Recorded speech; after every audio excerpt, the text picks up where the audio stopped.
当时我就跟他僵持的时候，有2个老大爷，一个老大爷跟另外一个老大爷说：“老张，来名人了。”谁呀？旁边那大爷，是不是奥巴马呀？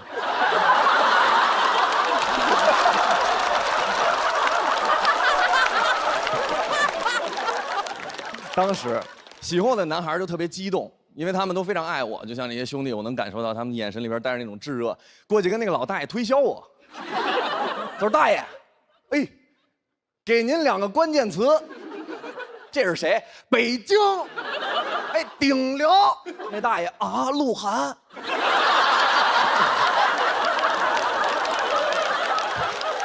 大爷把手机咔就举起来了。我说：“你别拍了，大爷，别拍了。”大爷说：“没有，我发的抖音。”我说：“你别这样。”大爷说：“小伙子，你要想啊，拍你肯定是因为喜欢你，那为啥拍你呢？对吧？”哇哦！当时那一瞬间，我就感觉我回到了校园里，碰到了那些就是非常暴力的高年级同学。我小的时候，学校里边校园暴力非常严重，我们那个时候没有什么霸凌，没有。就是高年级没事就是葫芦你，就是玩儿。我在学校里走路，我什么都没干，我就在那儿走路。一个高年级上来给我一个大逼斗，我说有何贵干？他说还好意思问，打他就是你刘旭。我说刘旭，我特别痛苦，我就找班长，我跟班长说，我说班长，高年级给了我一个大逼斗。班长说也给我了。我说这也不值得骄傲啊。高年级跟我说，每天让我给他5块钱，要不然就扇我大逼斗。班长说啊，他们跟我说的是每天拿5块钱领1个逼斗。我说班长真是苦了你了，我们都上学你还打卡。我说咱们怎么办呀？咱们得解决这个问题啊。班长说不用害怕，我妈是法官，我爸是警察。我以后要成为律师。我说兄弟，用不了那么大，我觉得咱们还是先告老师吧。我们俩就去告老师，告我的班主任。我跟班主任说，我说班主任，老师，高年级给了我一个大逼斗，特别疼。人老师说，我会帮你联系他们的班主任，但是我也想问你一句，你要想一想。为什么只有你挨打？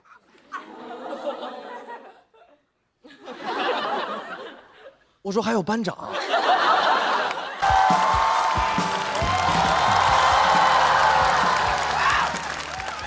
什么氛围？这又不是悲剧之王，开心一点。刚才陆学讲多好啊，对吧？我呢，其实台下呀。节目播出之后，很多人给我发私信，很多人就说：“哎呀，付航，我上大专了，我该怎么办？”我就给大家一个一个回复，我说：“兄弟，你的人生还没开始，你的人生还没开始，你的人生还没开始。”但是见到最有意思的一个，就是前2天收到一条私信，他说：“航哥，怎么去你的大学？”他说：“哎呀，做人类好累呀，永远要分1、2、3本，人还分3、6、9等，做动物就好了，不分阶级，没有烦恼。”不是的，动物也有。我看过泰国当地一个新闻，当地的农民训练猴子上树摘椰子，摘完了放进马车里，农民驾马车，猴子扒马车，非常开心，就是，呀。非常和谐的画面，动物保护组织不乐意了，过去谴责说：“为什么要让动物工作？为什么要让动物工作啊？”啊，农民就道歉啊，农民懵了，猴也懵了，啊，猴就，当然最懵的不是农民，也不是猴，是马车前面的马。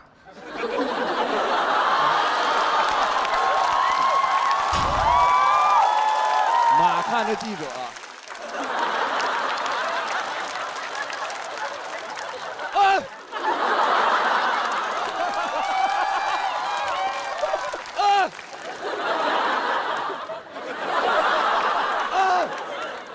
农民说：“对不起，不应该让我的动物工作。”马说：“我，你，马。”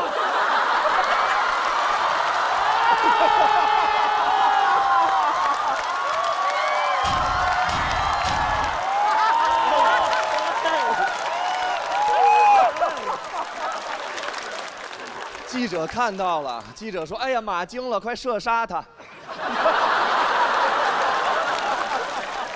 马从那天开始就不开心了，他想不明白为什么这个垃圾猴子连工作都是错的，连他被营救走都是我拉着去的动物园。他跟猪抱怨，跟牛抱怨，他说：“我不想上班，我就想天天过节，没有人不喜欢过节啊。”猪举手，我怕过节。每次都少好多朋友。我要是宠物狗就好了，没有这个问题。他们没有烦恼，宠物狗有烦恼。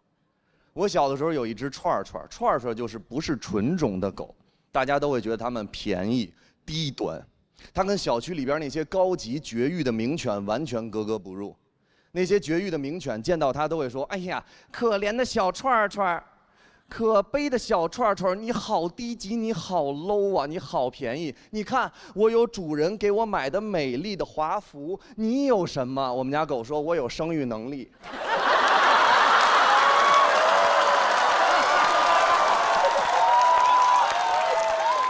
它已经离开我了，但是我一点都不难过。因为我知道，只要我记得它，它就永远陪在我身边。但是它一辈子都不明白，为什么有的人类第一次看到它就讨厌它，就是因为它是一个低级的串串。猴也有烦恼，大家老觉得呀，猴没有烦恼，猴的烦恼没人懂，我懂。只要不工作的猴子都得给人类表演。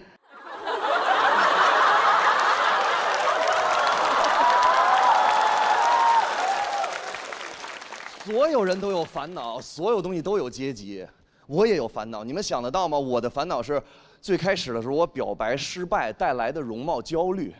你们想不到，年轻的时候我是一个清纯内敛的美男子。那个时候特别流行忧郁男孩。对，那时候只要你一忧郁，别人女孩就想拯救你。90后都应该知道，当时我上网搜忧郁男孩表白攻略，非常简单。你说你有罪，你知道吗？女方说不知道。你说你偷走了我的心（括号你们俩幸福的在一起）。我说有点东西。我看着我们班女同学，我说你有罪，你知道吗？她看着我说我杀你爹了。你有病啊！你要学忧郁，看看人家台湾偶像剧里《流星花园》里边的花泽类，那才是忧郁美男子。我去看了，台湾偶像剧，花泽类站在天台上看着杉菜说：“喂，不要哭了，想哭的时候你就倒立，那你眼泪就不会流下来了。”我懵了，我说太酷了。看到女同学一要哭，我也想说同样的话，一紧张说错了。我说喂。想哭时候你就翻跟斗，所有同学那样你的眼泪就被甩干呐。我只能看中文版，看不了其他的国文，因为泰版翻拍了《流星花园》，也是俊男靓女，非常帅气，我实在看不进去。非常帅气，到天台上，花泽类看着杉菜，喂，講咩食雞？亞龍係嚟。我实在看不下去，你知道舔狗呢就是犹豫。我到最后毕业之前还没有表白，最后鼓足勇气给他写了一首情诗。我说，给你写了一首诗，可以读给你听，向你表白吗？他看着我说，嘿，你别说啊，富航，你还真别说。我说你也喜欢我的文采？他说不是，我的意思是别说。我说哈哈，真心话大冒险。一转头，操场就我一人。那时候的男孩都是这样硬撑。我说，那你不喜欢我哪一点呢？他说我不太喜欢那种黑黑的、长得像猴的男孩。我说谢谢你，祝你幸福。我当时哭了，我突然想起花泽类，我一下就立起来了。我就想试试眼泪到底会不会流下来，结果朋友们眼泪这么流下来。我跟那儿倒立呢，那女孩又走过来了，说呀，又耍猴。富航，你应该考虑一下，你长大以后靠什么生存？你学习这么差，难道你现在长大之后还能靠每天在班里耍猴一样逗别人笑生存吗？可以。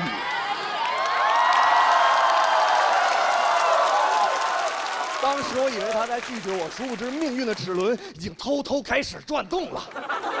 但是我内心还是特别难过，因为我失败了，我表白失败了，我就太痛苦了。朋友看我太难过，带我去玩了一个类似剧本杀的剧本，是角色扮演的，每人一个本，翻过来才知道自己什么角色。我一翻，舔狗 A。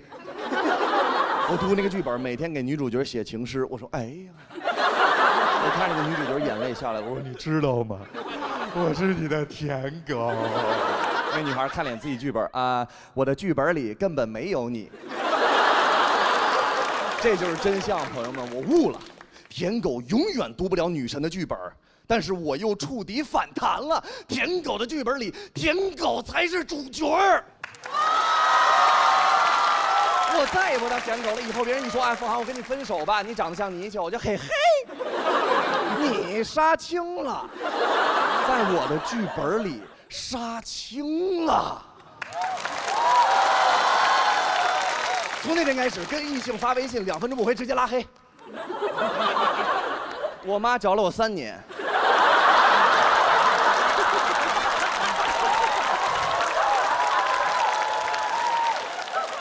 我表面装作坚强，我说：“哎呀，爱情嘛，算什么，对不对？”但是我内心里边容貌焦虑还是深深刻在我身上。有一次我在家里太难过了，我哭了。我突然想起他说我黑，我就特别认真，我想看看我妈妈会不会骗我。我说妈，我黑吗？我妈说儿子你一点都不黑，你就是有点暗。我说连您也这么说我。我就去地铁环线来回坐，哭得满脸都是鼻涕眼泪。我去男厕所拿免费的卫生纸，我就跟那过了一个女的清洁工大妈，小伙子你要上吊啊？我说上不上吊另说，你跟我为什么会在这里相遇呢？这不是男厕所吗？男女授受不亲，您这个应该懂吧？他看着我就是老年人标准那套，就是我能当你奶奶？我什么没见过呀？你个小黑鸡崽子！我说你还给我起日本名儿，小黑鸡崽子。真的，当时容貌焦虑又触底反弹了，朋友们。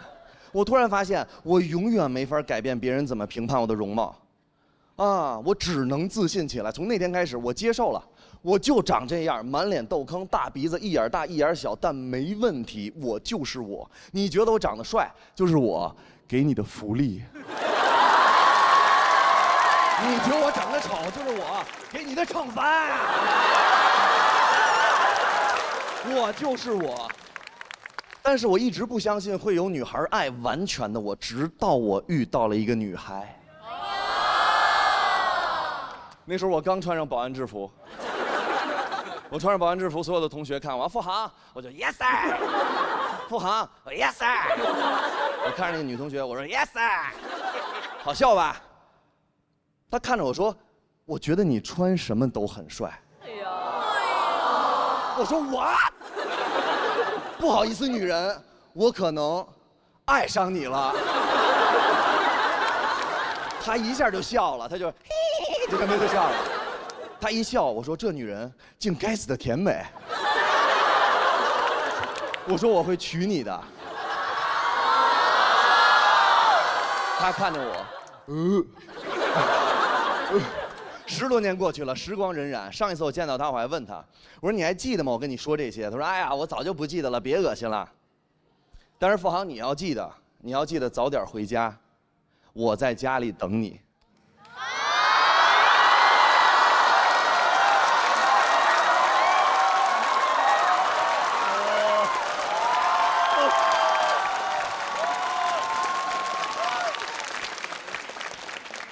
在这儿，我想非常认真的跟你说一句话：10多年了，所有人都说我是废物，但是只有你说我是天才。你教会了我人生之中最重要的一件事，就是不管你的出身、学历、家庭背景，只要你敢勇敢的做自己，就总有人会爱你。谢谢。我甚至呢，把我们组合的名字都想好了，啥？我们的组合就叫昨天晚上我梦到我太爷和我太奶了。我太爷和我太奶呢2个人一起过来找我聊天，一开始呢聊得还挺开心的，但是也不知道为什么就越说越生气，越说越生气，到最后2个人联手打了我一顿。你这是个名儿？破折号，死去的 CP 又来攻击我。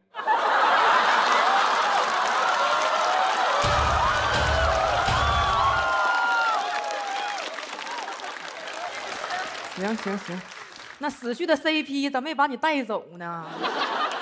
你有点正形吧？我跟你说啊，漫才我一点不懂。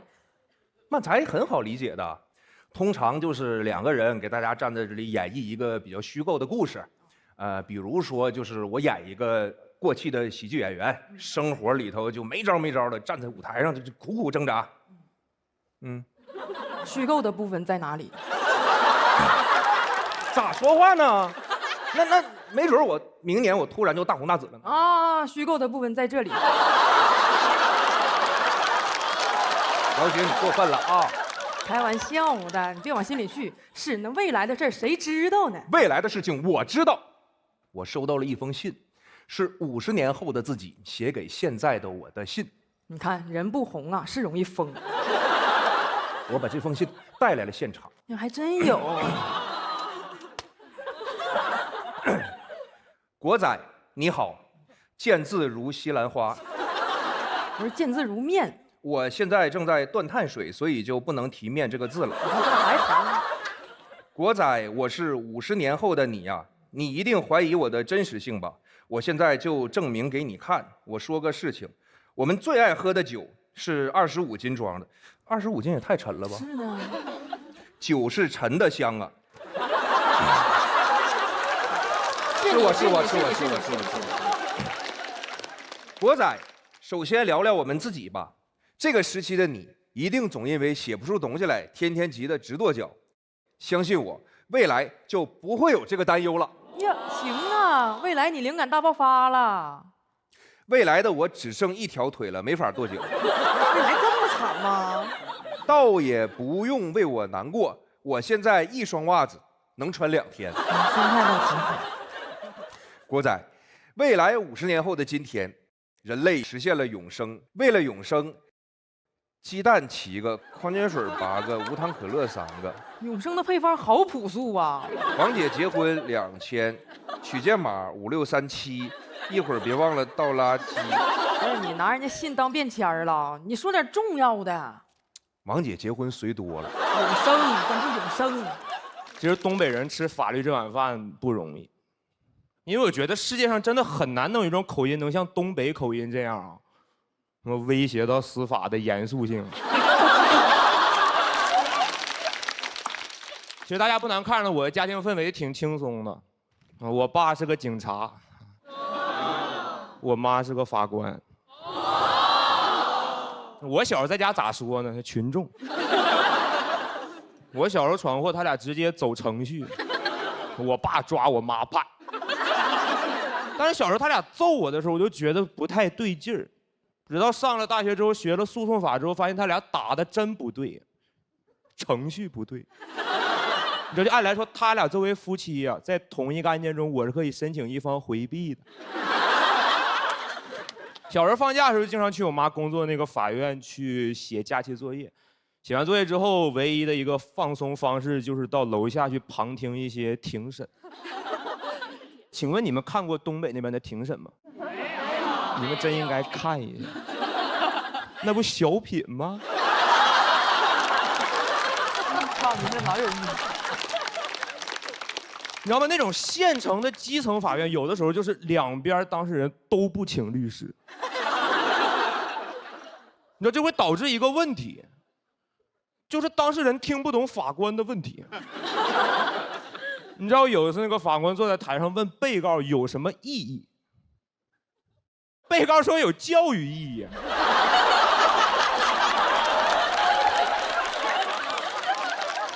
你说法官都懵了，法官说啥玩意儿教育意义？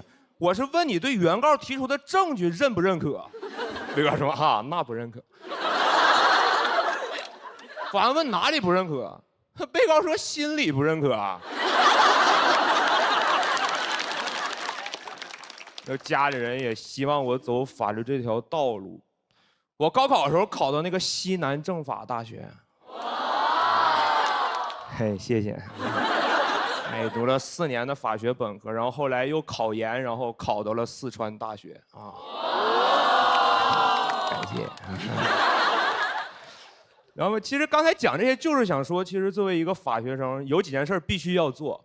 我也一样，我花了1年的时间认真准备，然后高分通过了法考，又花了1年的时间认真实习，然后拿到律师执业资格。现在在我们律所里面也算一个还比较有口碑的脱口秀演员。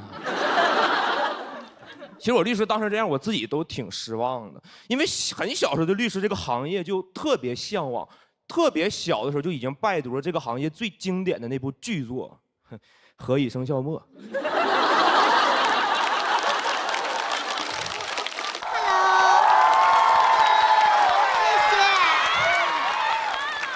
大家好，我是虞书欣。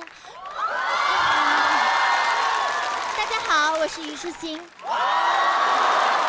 大家好，我是虞书欣。终于来到爱奇艺喜剧之王单口季了，我非常的紧张。刚才演员们的舞蹈我看了，很幽默，但是呢，都把我跳内疚了。4年了，也没有一些新的音乐代表作给他们表演，是我太不努力了。话都说到这份上了，大家以后可不可以别再对着我哇哦和 yes OK 了？哎呀，早就听说脱口秀爱冒犯人儿，果然我今天一到后台就被冒犯到了。刚刚那个发型师一直在找发夹，不停地问我夹子呢夹子呢，我什么意思呀？这个人也太唐突了吧！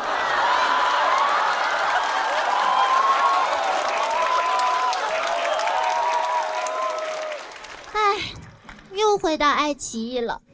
上次在这里参加的还是《青春有你》，那个时候天真姐也在。也和现在一样，我站在台上，你坐在台下。天真姐，我想，为什么不光我的青春有你，怎么哪儿都有你呀？我的好贝贝。最近呢，一直在拜读天真姐的新书《去遇见》。这本书呢，真的非常的有深度，能学到很多东西，我推荐大家都去看一下。但如果你是那种不爱看书，看2、3页就放下的人，我就更推荐你们看了，因为这本书的前2、3页是我写的序。总是有人说现在的网络舆论环境越来越差了，但是对我来说呢，我怎么感觉大家好像都越来越喜欢我了，都在夸我，我都奇怪了，明明我从来都没有变过呀。前28年呢，大家都说我做作的不行，但是今年网友突然开始帮我解释，原来我这个不叫做作，我这叫搞抽象。谢谢21世纪善解人意的网友们和爱我的粉丝宝宝们，这件事情告诉我，只要你坚持做自己，总有一天观众们一定会见怪不怪的。最近呢，很多朋友都在看中餐厅，还因为我在节目里帮小明哥拍写真，大家都说我是去达人觉得呢，在我的镜头里，所有人都可以美美的、帅帅的。来到节目组，他们就问我，那脱口秀演员也可以拍的美美的吗？不可以，是不可以拍啦，因为我今天刚好没带相机，然后昨天风太大了，然后我的手机也刮花了，今天在减肥，然后饿的手有点抖，可以放过我了吗？大家一定想知道为什么我会来参加这个节目呢？因为有一天我收到了《青春有你》的制片人江斌先生的微信，他说只要我能来，必定滴水之恩涌泉相报。我就想起了3年前我艾特他的那条微博，心里想，莫不是那东西他又缺了吧？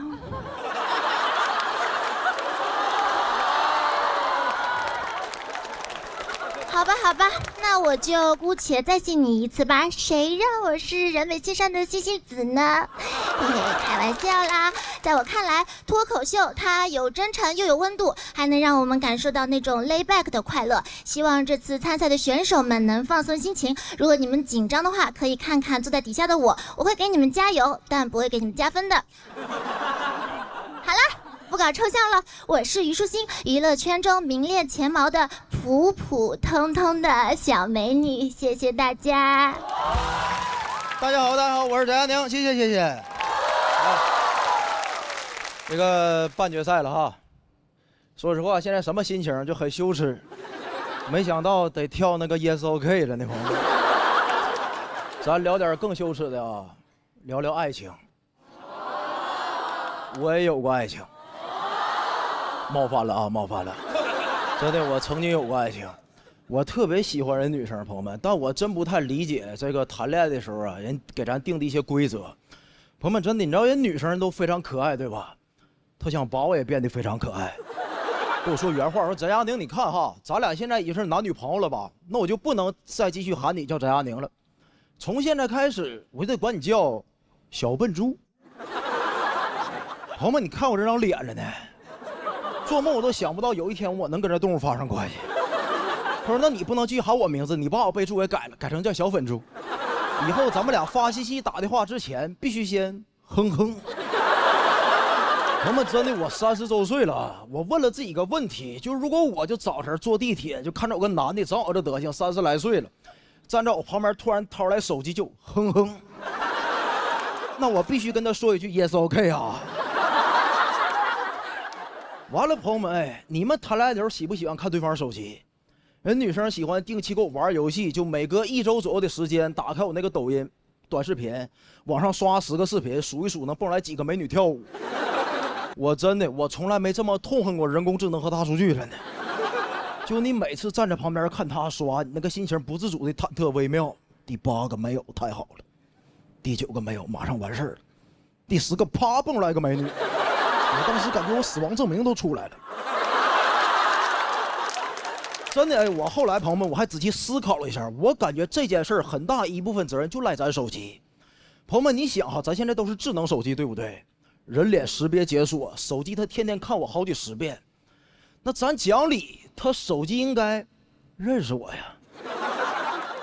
那你说你突然看见一个陌生女生搁这刷你，你作为一个人工智能产品，怎么这点人情世故你都不懂呢？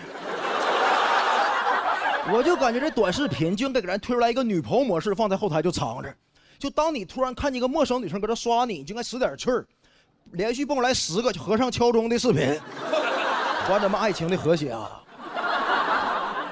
完了，朋友们，对于我这种纯直男，最难的一件事没有之一，我最不会干的一件事就是回人女生发来的微信消息。你们有没有这种感觉？就谈恋爱的时候吧，难免爱给对方发那种就是已经有结果，咱却帮不上忙、回答不上来的问题，就是好累呀。明天要上班，怎么办呢？怎么办呢？我6点半也得起呀。我都想起来我当年高考答语儿阅读理解的状态了，我好困。我说那困咱倒是睡呀，倒是。那我好困，完了还不睡，那到底表达作者什么思想感情啊？那到底？而且朋友，我发现然后最难的嘛，不是说咱不知道怎么回人家，最难的就是当咱思考应该怎么回人家，思考时间长了，中间没回人家，突然我好困，底下啪，小姐姐发来个问号，那就完了，就是到点收卷了，那就是。哎，我为了解决回女生微信消息的问题，我付出了很多努力，真的朋友们，我现在手机里多下了200个表情包啊，绝大部分全是粉色的。像那个玲娜贝尔、卢皮、草莓熊，我跟他都好朋友都这个。我数了一下，哎，其中117个是那个叫贴贴的表情包啊，贴贴。各位兄弟，相信哥们儿一句话，一定要学会贴贴着呢。贴贴可太好了，贴贴基本上能回答对方任何喜怒哀乐。你试试去，我好饿呀，贴贴。我好困呐，贴贴。翟佳宁，我和你妈掉水里，你先救谁？我先贴贴着呢。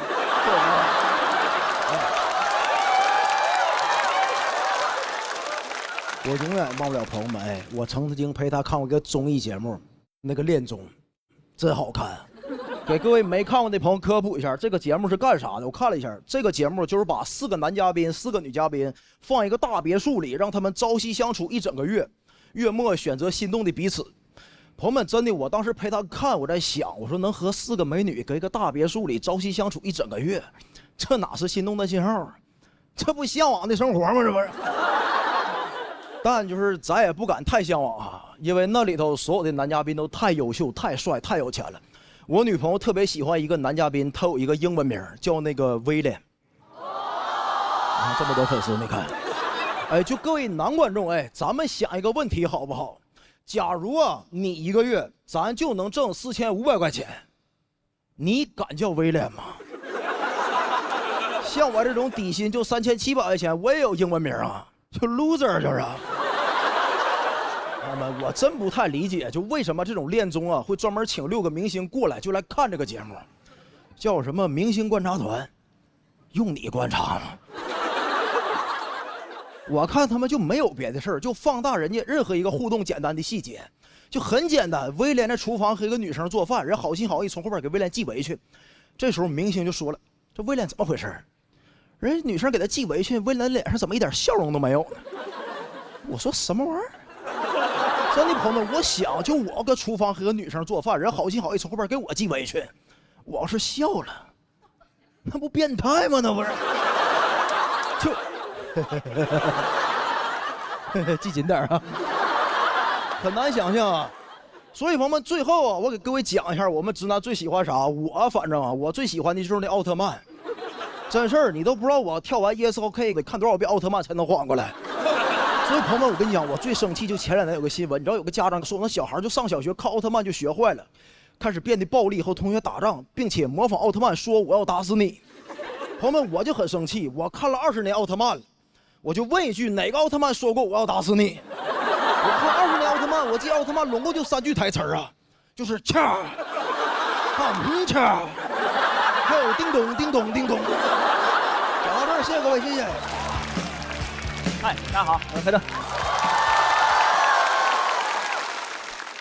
很高兴啊，比到半决赛了，其实已经非常满意了。决不决赛的其实都无所谓啊，大家根据自己喜好投票哈，就是喜欢谁就投给谁，帮他晋级啊。但是投给我呢，还能额外再攒一份功德。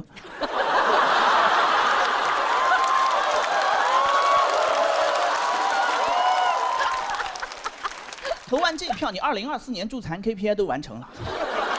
下次在地铁口碰到那要饭的，你就理直气壮，你说去你的！老子给黑灯投过票。屏幕前的也可以参与啊，把黑灯冠军打在公屏上就可以了。2013年啊，去了一趟西藏，啊，当时就觉得视力在逐渐下降，我说要不然趁现在还能看到一点，赶紧去看看，对吧？当时呢，跟朋友合伙开了一个户外用品店，黄了，啊，把店就关了，分了分，我分到了1万块钱和66双登山鞋。我说就这1万块钱，我就花了它，开心开心，随便花，家里人也不可能再说什么了，我都瞎了，我花你们点钱怎么了？冲动嘛，青春就是燃烧一把。背了个包就上火车了，从无锡上的车坐到拉萨，48小时硬座，坐到青海人就不行了，腰要断了。后半段就是硬坐，坐一会儿在凳子上这么跪一会儿在那扭。火车上睡觉还感冒了，下车之后去住宿，一进那个青旅我就知道来对了，符合了你对西藏所有的幻想，什么神秘的雪域高原一模一样，就汇聚了全国的傻缺文艺青年，非要杀死那个石家庄人。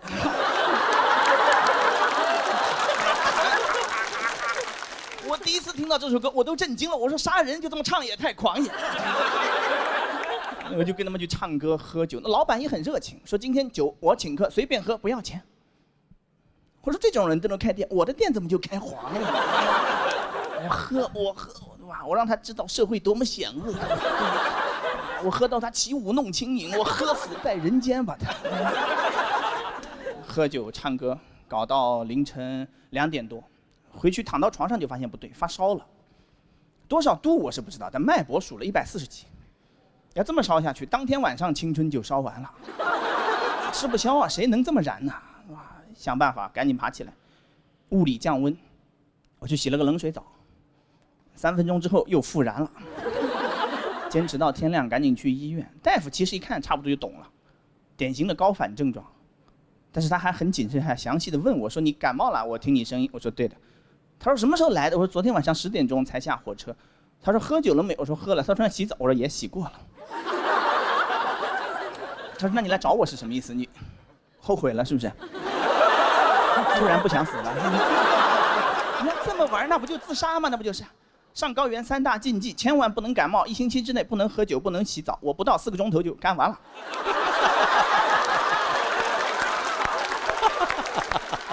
他又给我又是挂盐水，又是吸氧气，我那趟总共玩了不到6000块钱，看病这么一下，氧气什么1500。你吸上之后头就不疼了，烧也退下去了。回去之后，青旅的人一天没见到我，说你白天干什么去了？神神秘秘的一个人。我说神什么？我差点死了，高反了，挂盐水1500，捡回1条命，是吧？他们说贵了，贵了就是我这条命1500都不值。人家自驾撞死一头牦牛赔了8000。他说你不懂，拉萨街上走几百米就有一个岗亭，里面都备着氧气瓶的，你随便溜达就行。看一岗亭，咔往那地上一躺，没有3秒钟，里面工作人员抱着氧气瓶冲出来，摁在你脸上吸，那个1毛钱都不要。我说不要脸的人先享受世界。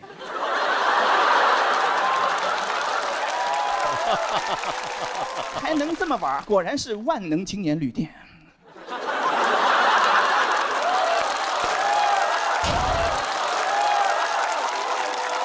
住过吗？青旅，上下铺那种，6人间、8人间，对吧？我住了个28人间。28人间什么概念呢？不太像人间了都，住的都是妖魔鬼怪，那种最异的异人。跑到我跟前第一句话，哎，来了。我说他谁呀？这是。后来发现他跟所有人都是这么打招呼的，哎，来了，怎么来的？你俩怎么来的？2个小姑娘说，我们从成都走过来的。那大哥愣了一下，我就知道了，艺人只有神经病能治。走了3个月，2个小姑娘晒得没有人样了。为了防紫外线嘛，戴个墨镜，最后就2个眼睛是白的。你不看那个照片不仔细，你还以为大熊猫底片吗？这是。一个50多岁大哥说，从云南骑自行车骑到拉萨，28大杠。他为了省点钱，自己带个帐篷，天天在国道旁边扎营。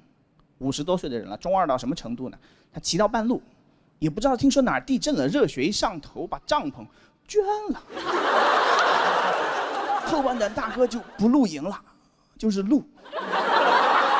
骑到天黑，把车往旁边停，自己直接躺在地上。我说真仗义，8方有难一方支援。我都心疼大哥，我说躺地上不冷吗？你盖个自行车吗？你倒是。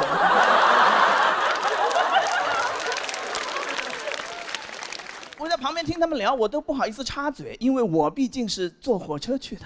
后来听到一个大姐，他们还问我说，哎，你怎么一直不说话？你怎么来的？我说你要问的话呢，我算是跪过来的。他们说这个是信仰的力量。后来是听到一个大姐，她说她是坐飞机过去的，我感觉刚才我还跪在那儿呢，噌一下就站起来了。她把狗也带上了。他说出去玩10几天，把狗关在家里，狗肯定会抑郁的。一个快乐小狗活着要是不快乐，那和做人还有什么区别？打个包把狗托运了过去，同一趟飞机一下来之后，连人带狗一起高反了。我也是那天才知道，狗也会高反。他在机场里面买了个一次性的氧气瓶，就这么人一口，狗一口，人一口，狗一口啊，勉强保住2条命，一条是狗命。另外一条，不是，就他说那怎么办呢？还是让他抑郁吧。那个快乐小狗活着，最重要的还是活着。打个包又把狗寄了回去。你说这狗怎么想？狗说你遛狗呢？你是不是遛狗呢你？我是喜欢出去玩，但你不能这么玩我呀，对吧？1日游机场，无氧皆有氧。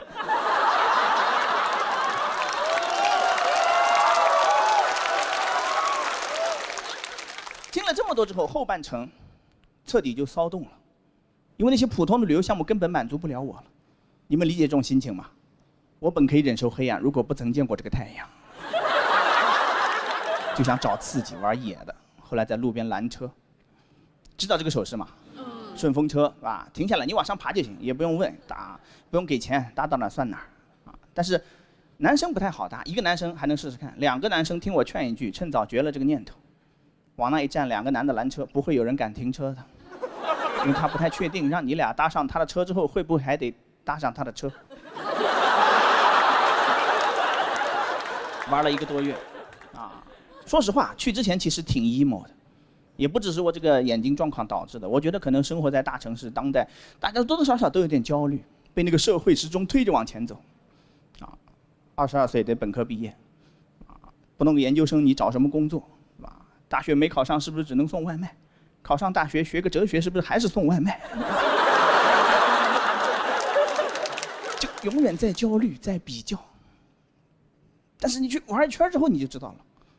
什么工作、编制、学历、户口，这狗屁玩意儿，去你的吧！一路上见到那么多人，没有一个有工作的，人家玩的可开心了。我觉得高原反应可能就是上了高原才能反应过来。就城市里那些生活是不是每个人的必须选择、唯一选择？不一定。我在那吸氧的时候就在那想，就一边吸氧一边想，就吸氧想，吸氧想，想。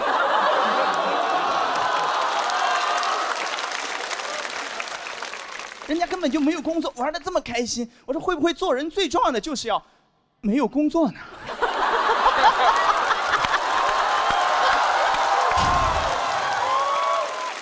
一下就想通了，对吧？就心态就彻底放平了，就可以回家接着找工作。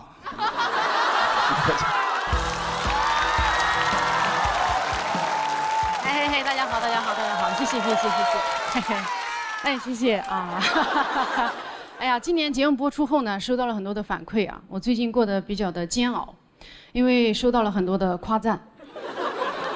哎，我这个人特别怕被别人夸，每次别人夸我，我的本能反应就是我要反驳他，让他觉得他错了。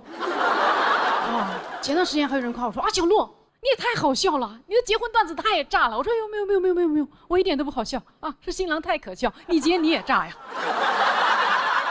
对方说：“哎，那倒不用了哈，你今年还时尚了很多呢。”我说：“哎呦，时尚啥呀？时尚，这不都装的吗？哎呦，私底下土的要死。我每天都在家唱布鲁 biu 布鲁 biu， 空隆康啷康啷康，空隆康啷康啷康。”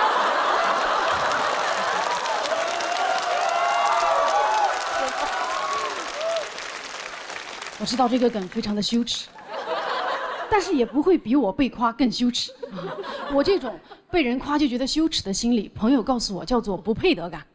哇，对于不配得感，我可太有配得感了。我到现在为止，每次脱口秀表演，只要超过5句话没有梗，我就觉得自己不配站在台上。我知道你们现在很紧张，这句才是第5句。只要超过7句话没有梗，我就觉得自己会死。所以每次上台，我都像是曹植在给曹丕讲脱口秀。我还很害怕过生日。啊，就怕别人对着我小鹿生日快乐呀，生日快乐呀！哎呦妈耶！因为我觉得我也没做对什么呀，我不就是被生了吗？不值得这么祝福呀。所以每次我都很局促，局促的像被爆了什么黑料一样，恨不得一个劲在那说：“哎呦，不好意思，很抱歉，占用了公共资源。”啊，我的确是出生过啊。那你们就当我没有出生过好吗？不要再祝福了，也不要买鲜花和蛋糕啊！我花粉过敏啊，吃蛋糕会死。听到生日快乐歌我会聋掉的，不要再围观我了，再盯着我看，我就要给你们表演节目了啊！空隆康啷康啷康啷。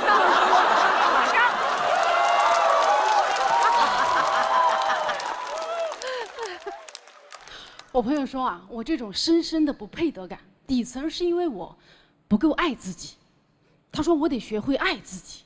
我心想啊，爱自己。人不是应该多爱爱别人吗？我从小接受的爱的教育都是向外的，你爱家人、爱朋友、爱这个世界。我一直以为爱的流动就是你爱我呀，我爱你。哇，现在突然这个爱它转向了，哎，出口要转内销了，你得爱自己了。哇，这种感觉特别像你在山洞里啊苦练了几十年的九阴真经，一出山奥本海默了。我倒不是说爱自己不好啊，我只是觉得好难学呀，啊，这相当于转专业了呀。所以我就问那个朋友说，爱自己怎么学呀？朋友说你预算多少？给你找心理咨询师啊。然后呢，我就开始自学，看了一些爱自己方面的书，小红书。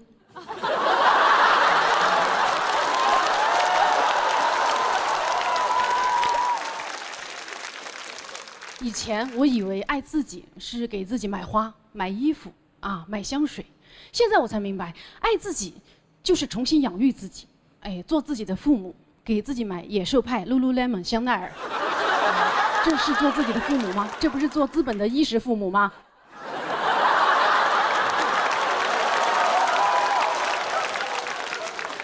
资本跟你说，你得花钱啊，爱自己，治愈你的童年。你一看那个价格，哎，我的童年是得了什么大病吗？真是的，现在就是爱自己已经成了财富的密码，总是捆绑着严重溢价的东西。你买的越不值得，越觉得自己值得。以前买东西，你问商家为什么这个更贵，商家说因为它值呀。现在你买东西问为什么这个更贵，商家说因为你值得。这叫爱自己。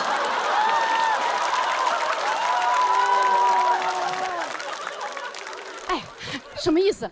所以我消费了我自己，消费又等于爱，所以现在消费主义成了爱的教育。以后别人问我说，哎，你都没钱了还买呀？我说，哎，再穷不能穷教育。当然啊，在学习爱自己的过程当中呢，我也买了很多东西。现在没有学会爱自己，先学会了断舍离和挂咸鱼。但我发现啊，买东西既不代表我爱自己，也不会让我爱上自己。所以我决定去找一个爱自己的榜样来学习。我找到了杨天真，他到处爱自己，爱得家喻户晓。我就开始看他的书，听他的播客，哇，真的有用。我爱上了杨天真。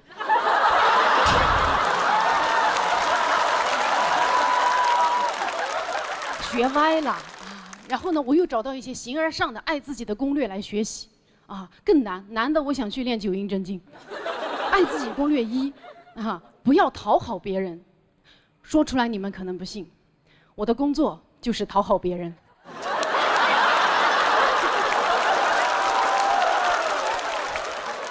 我爱上自己那一天，就是我在台上光说话不加梗的那一天。到时候观众都会在下面蛐蛐我说：“小鹿怎么回事？一个梗不说，光自我陶醉呀。”旁边观众说：“哟，听说是爱上自己了。”爱自己攻略2啊，接纳自己的真实情绪，这个也很难做到，因为我从小学习的啊，都是掩盖自己的真实情绪，什么胜不骄败不馁，宠辱不惊，哎，不要暴露野心，我一直都是这么做的。我之前参加了一个脱口秀某大会，上去就被人淘汰了。当时每个人来问我什么感受，我都在那强撑着装豁达说：“哎呦，哈哈哈，比赛嘛，有输有赢，谁都有可能被淘汰，所以也不觉得有多么的意外。”但是其实当时啊，我内心最真实的情绪是，完全没想到啊，我被淘汰了，第1轮啊，哎呀，好丢人呐！哎，还好被复活了，哎，又被淘汰了。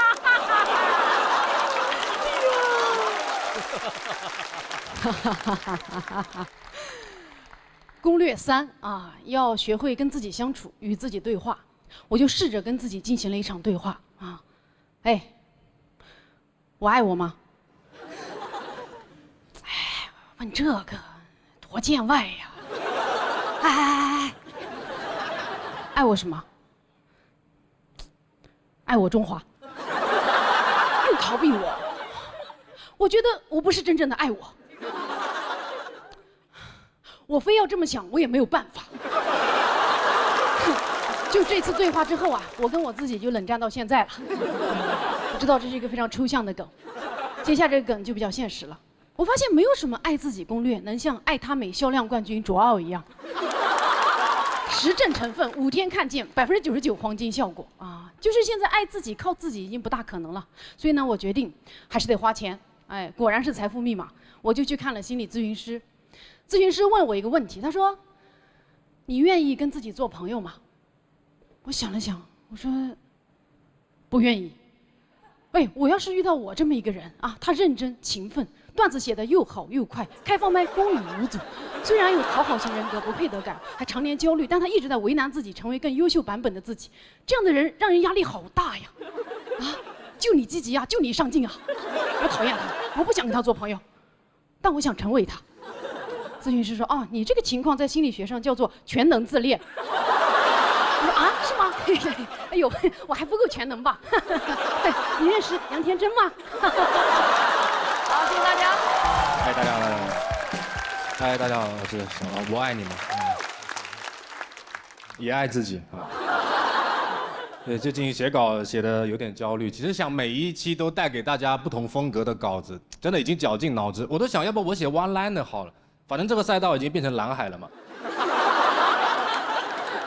有点焦虑，你知道，我现在写稿有点注意力缺失了。就是我其实我是一个很喜欢看书的人，我现在看书完全看不进去了。我每次坐动车来上海都会带一本书，到了终点就看了2页。我说怎么行万里路读2页书？真的，我现在包里还放了那本书，是一本张爱玲，现在赛程已经过半了，第一炉香还没烧完。我现在连电子书都听不进去了，我听那个武侠小说，满脑子想的都是现代的事情。我有一次，我听到一个情节，《神雕侠侣》里面那个黄药师跟杨过2个忘年之交在那个酒楼上喝酒，然后遇到敌人，杨过就先冲上去打，就很奇怪啊，残疾人先上。更奇怪的是黄药师他不帮忙，他兄弟在那打架他不帮忙，他就是在喝酒就算了，他还说了一句很气人的话，他说杨兄弟这套黯然销魂掌使得真是目眩神驰。我今日便要以杨兄弟的掌法下酒。我当时听到这个，我说掌法下酒。那不就是划拳吗？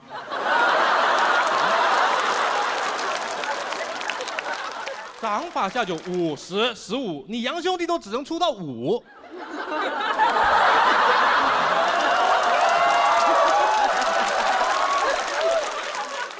焦虑啊！其实我最近在尝试让自己的生活变得清爽一点，我在尝试戒烟了，因为我感觉我被烟困住了，这种感觉其实挺不好的。有的时候我就觉得我不是想抽烟。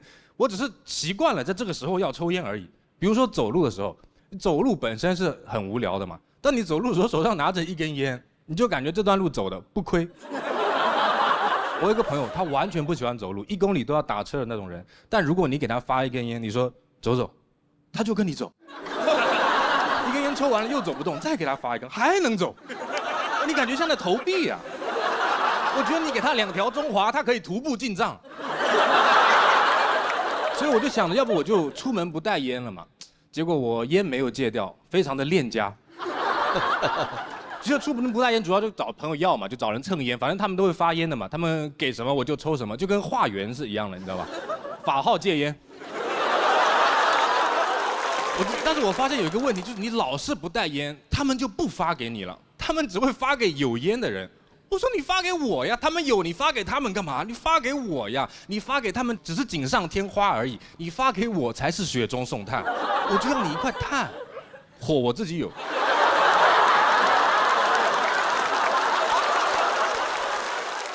有的人会建议我用电子烟来戒烟，说它这个东西可以替代真烟，你抽电子烟吗？我其实有点受不了，你知道吗？电子烟它抽的那个东西是叫烟油嘛，对吗？那不是我们过滤嘴过滤掉的东西吗？啊，你抽那不相当于口罩摘下来反面拿来插嘴吗？我之前看人咕嘟咕嘟在我边上抽电子烟，感觉很像你吃火锅的时候撇了一碗沫子，然后边上说哟，咵一口给你干。我是试过的，完全没有用，造成的结果就是我抽完1根烟之后，我需要抽一会儿电子烟透一透，有种原汤化原食的感觉。他们跟我说，哎，这个可以替代真烟的，因为它也有尼古丁。电子烟最傻了，就是它也有尼古丁。尼古丁不是烟里面最差的部分吗？我为什么要找个替代品，只留下最差的部分？你会跟你朋友说，哎，你失恋了吗？我给你介绍个男朋友，他一切都好，但是也出轨。这个电子烟还科技革命啊，叮铃咣啷一顿革命，皇上留下了。我就觉得你保留了电子烟，它不是变成了一个纯上瘾的东西了吗？啊，哎，假如你看电影里面有一个人物他在抽烟，你会觉得是人物需要、角色需要，对吧？如果你看到这个人物他在抽电子烟，你会感觉是演员需要。所以我就觉得用电子烟来替代真烟戒烟，就是完全是自欺欺人，就好像你说哦，我减肥我不吃碳水了，然后这边挂着葡萄糖，然后还安慰自己说我这不是一般的葡萄糖，我这个是薄荷味的斩铁剑微醺葡萄。我其实觉得，我说实话，有的时候我是想要戒掉瘾，但我不想要进入另外一种成瘾。有些人有的时候会为了摆脱一种束缚，会进入另外一种束缚。其实我当时学抽烟呢，也是想要摆脱一些条条框框的束缚。当然，这是一种很廉价的叛逆。但是我有时候会想，这个事情它真的叛逆吗？啊，真的叛？老师不让我抽烟，我就去抽烟；老师不让我留长发，我就去留长发。我也太好控制了吧？如果老师有一天跟我说你可以抽烟，但是你不要吃槟榔，我说好，老师，那我去吃槟榔。对吧？我就有的时候觉得，其实我不是叛逆，只是你想做一些别人不让你做的事情而已。所以我其实现在想，我也许看不进书，但是我小的时候很喜欢看课外书，现在看不进。为什么？是不是因为课没了？就像我当时选择跑船，也是不想被现实中的事情困住，结果我被船困住了。但恰恰我唯一一次成功的戒烟就是在船上，因为你买不到就没得抽嘛。而且我在船上的时候，是我看书最看得进去的时候，所以我现在有的时候想，要不我去船上 gap 1年吧，然后我就翻我的证书，我发现已经过期了，更想去了。谢谢大家，我是小罗。Hello， 大家好，我是于翔宇。哎呦，最近节目确实播了，我发现你们对我实在是太包容了。还有喊帅的，哎呦！谢谢，咱讲段子好吧？哎呦，真的，我发现你们真的是对我太包容了。还有些人网上评论说，哎呦，学哲学的就是不一样。但我哲学其实真的没有学得很好。你看我讲那些哲学知识，你们都听得懂。你们听不懂那些，当时我也没听懂。因为我有些老师教学方式确实是非常老。你像我们有一门课叫美学，就是从哲学的角度给你讲什么是艺术，什么是美，如何去审美。上了课之后发现我们老师审美特别差，他上课基本就是给我们放那种祖传 PPT。我看了一眼，上次修订日期是2003年，用 Office 2000做的。我老师的 U 盘都是256M， 插上去电脑中毒了。弹出来一个熊猫烧香。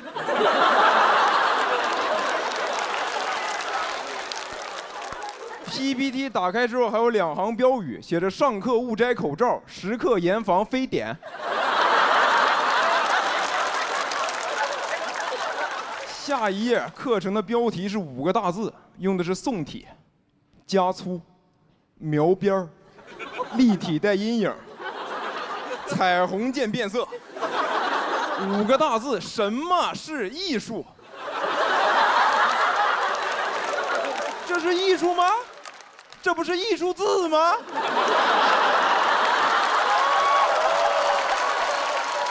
讲那个知识点的时候更难受，背景全那种黄色、蓝色的纯色底儿，所有的文字都是5颜6色的黑体加粗。讲到重点，飞进了一个彩色的框 ，biu， 整个那个画面的设计啊。就是照抄了椰树直播间，就是个椰树牌 PPT 啊！我都怕我老师拿着个保温杯站在旁边。同学们，这 PPT 我从小用到大。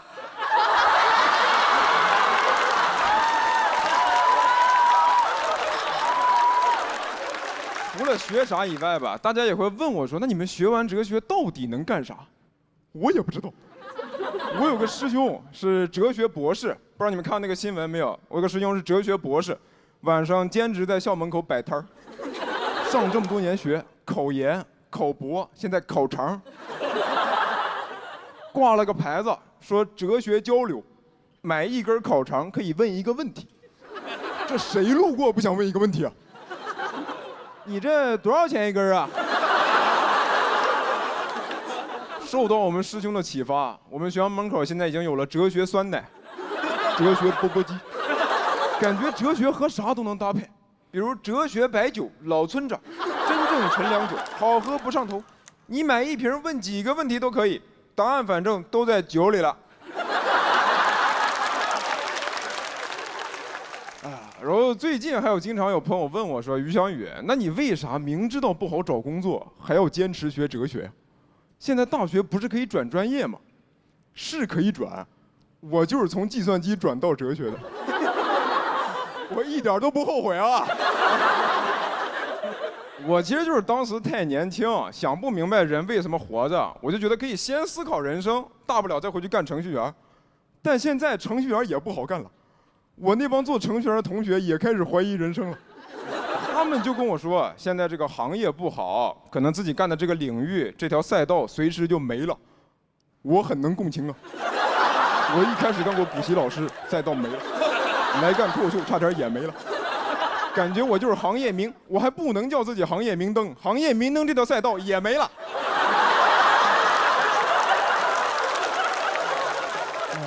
然后他们比我工作早，就说前几年还算稳定，这工作就是一个萝卜一个坑嘛。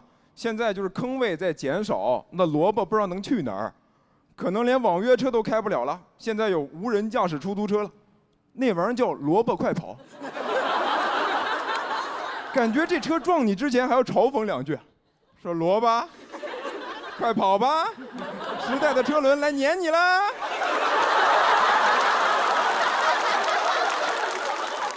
因为我现在就是试图想开一点，好像你咋选都行，你先活着就行，你也不知道自己以后能干啥，可能到最后你个人根本没得选，就只有时代选你的份儿。你比如说订书机，现在主要用来订外卖。它被设计出来是为了整合和传承人类的知识，现在就天天打包知识炸鸡。但要是乐观的看的话，可能以前在学校没人在乎订书机，大家喜欢那种很炫酷的卷笔刀、奇形怪状的橡皮，现在都快淘汰，只有订书机活下来了。订书机可能很高兴，哥们儿现在 offer 太多了。那卷笔刀你再能卷，没人用啦。现在没笔可卷，只能卷没笔。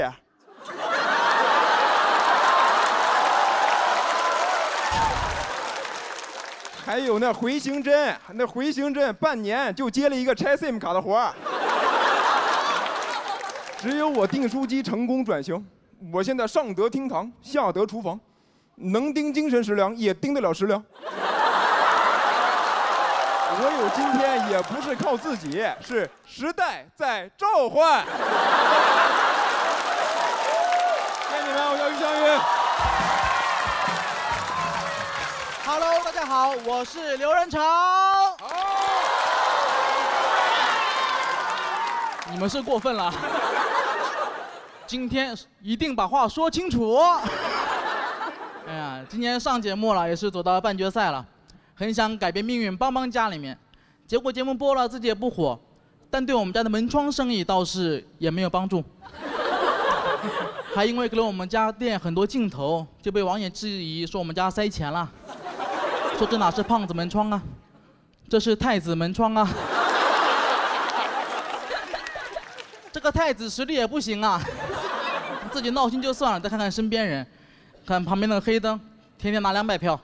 前2天跟某果合作了商务，是那个高端的科技品牌，奇异果 TV， 然后开玩笑就做手机那个，我嫉妒死了，整个人嫉妒的面容扭曲，幸亏他看不到。主要他跟我炫耀，他说刘仁成，你们门窗行业有这种高端的科技品牌吗？我说怎么没有 ？Windows。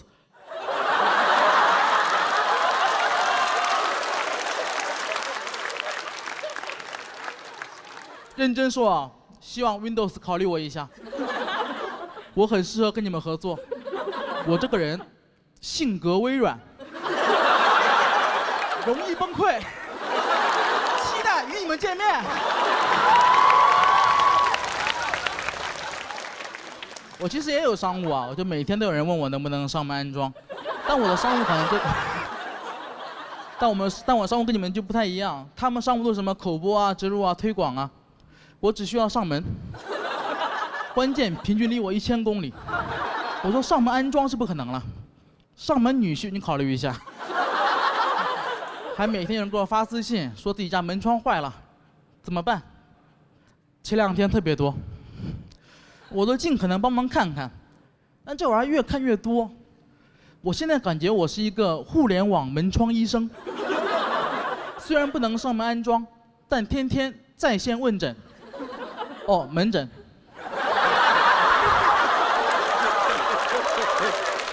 好烂。而且问题越问越抽象。前2天有人问我，玄武门之变是哪里出了问题？你说是什么问题？那个太子实力也不行。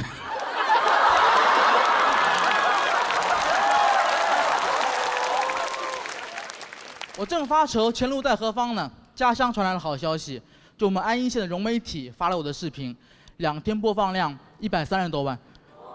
我知道在上海你们觉得这个数字没什么，但我们县一共30万人，130万的播放量，给老乡们忙坏了。那2天都没空做门窗了，一直在做数据。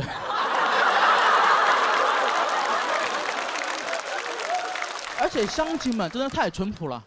我们村长听说我们节目是现场投票，问我需不需要暗箱操作，给我安排50个乡亲来现场投票，吓得我直接拒绝。为了表达坚决，甚至说了一句在我们那地方犯忌讳的话，没门。而且村长你要记住，君子有所为有所不为，这种事我是不会干的。我是君子，我有华为。就算没有暗箱操作，我的票数也能遥遥领先。不仅如此，我们家乡政府人员还专门联系我，感谢我宣传家乡。上来第一个称呼就把我感动到破防了。我有想过可能会叫我什么同学、老师，比较客气，浮夸一点喊明星、网红也有可能，都不是。他们喊我香贤，有的没文化的不知道是哪2个字啊。家乡的贤能，香贤。此时此刻，一位香贤正在为你们表演。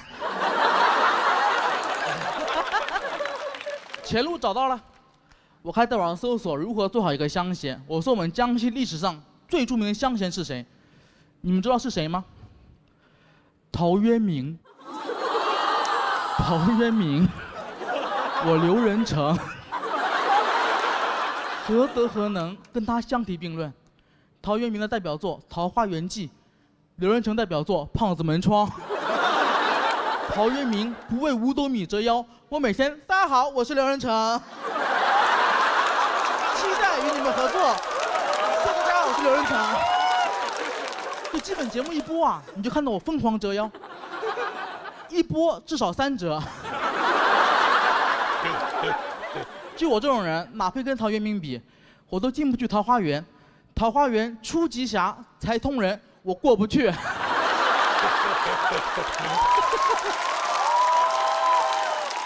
我后来啊一直研究《桃花源记》，我很受触动，我还写了一小篇致敬陶渊明先生，名字叫《工业园记》。世纪之初，安邑人门窗为业，建铝合金工业园，门口初极宽，能通大卡车，复行数十步，嚯，全是铝合金窗。我有时候也很感慨，你说我离开老家来到上海，站在这个喜剧之王的舞台上，成功让老家的人认识了我。我是不是一路白走了？就那30万人，上门安装也能认全了。别人都是火到出圈，我火到家了。感觉我一路走来参加这个节目，就像去西天取经一样，度过81难，终于看到佛祖，问他真经在哪？佛祖说就在你老家安邑县。谁能想到一路颠沛流离，艰难险阻，取的还是铝和真经。但旁边我的大师兄他很平静，他早就找到了自己的真经，那就是爬山。是的，我大家好，我是庞博。谢谢各位，非常开心，我也非常荣幸能给今天这场演出做开场、做暖场。而且你们知道，《喜剧之王单口记》这个节目的发起人是周星驰先生，今天是半决赛了，周星驰先生一次都没有出现过。总说我们欠周星驰一张电影票，我现在觉得节目组欠我一个解释，真的。说像不像那个经典的骗局是吧？你收到一条短信，我是周星驰，来参加我的脱口秀节目是吧？就让你主演我的电影啊。我觉得很有可能，不然你完全无法解释为什么蒋龙在这里，对吧？开玩笑，开玩笑，澄清一下，不是骗局，是吧？而且就是因为这个节目，我们真的见到了周星驰先生，我甚至已经见过他2次了。今年周星驰先生在我这里的地位跟海澜之家是一模一样的。男人1年要见2次周星驰，而且节目组真的挺不容易的。如果你们记得的话，这个节目在刚刚开始官宣的时候，正好赶上奥运会，作孽，谁关心脱口秀呢？我觉得这世界上没什么东西能比奥运会更好看，对吧？即便我是一个脱口秀演员，我也要说，是吧？我心目中最好看的依然是我太太。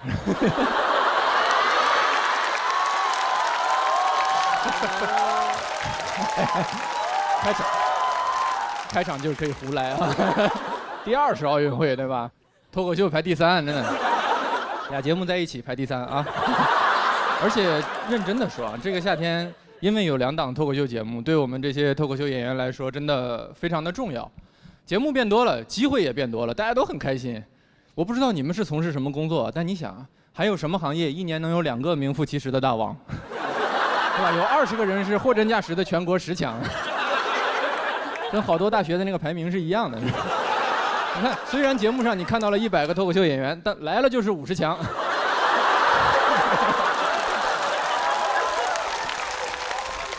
脱口秀今年正式迈入双一流的时代。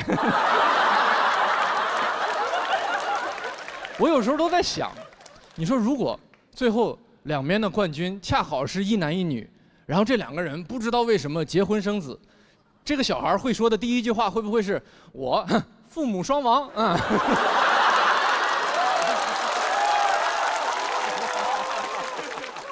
而且演员真的很幸运，是吧？我们还有京都念慈庵，对吧？跟大家说，付航跟刘洋争得最凶的根本就不是冠军，就是念慈庵。你想，如果没有念慈庵，他俩那个表演风格，演完第1期嗓子就废了，后边全得给你们演哑剧，我们就是哑剧之王单口记。这个夏天真正辛苦的只有各位观众，真的有观众在跟我说，哥，这个夏天3档喜剧节目，你们还有衍生节目。哥，我现在每周要看17个小时的喜剧，我好累啊！台上5分钟，台下17个小时，喜剧的内核是马拉松啊！每周看完，精神是放松了，身体垮了。你能想象吗？我现在每周最盼望的是周一。真的，聊到最后他已经神志都不清楚了，拍着大腿问我说：“你说说这个比赛对劲吗？啊，凭什么哈哈曹的票数没有黑灯高啊？”你说那个刘洋他怎么赢的广智啊？我跟你说，要不是袅袅没来，吕岩他们队根本就淘汰不了。这，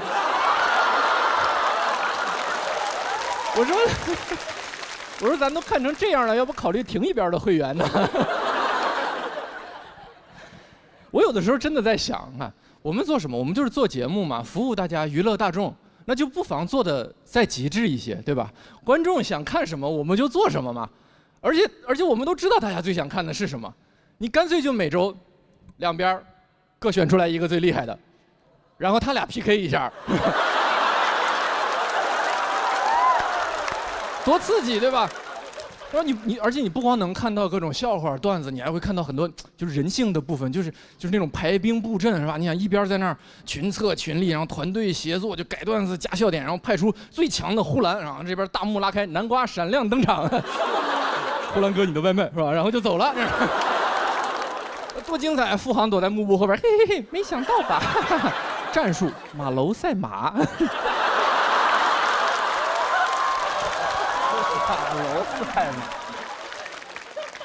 而且你也不用1周在这儿播17个小时，2小时就够了。我们就搞直播，对吧？每周5晚上就直播，然后你再请2个国外那种名不见经传但实力非常过硬的脱口秀演员，就是给我们所有人打的都不行了，只有王建国奄奄一息，是吧？我觉得到时候今年所有没有参加比赛的脱口秀演员都会出来发微博支援我们，是吧？就看不得这种场面。3旬国仔守国门，内猛脱口秀演员杨蒙恩申请出战。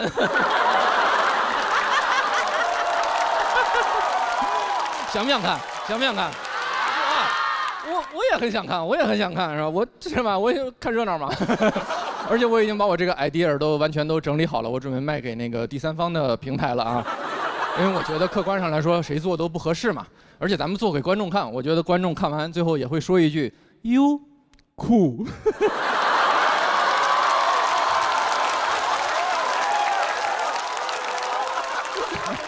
开玩笑，开玩笑，开玩笑，开玩笑！希望大家都开开心心的就好，希望演员们演得开心，也希望各位观众看得开心，就比什么都强。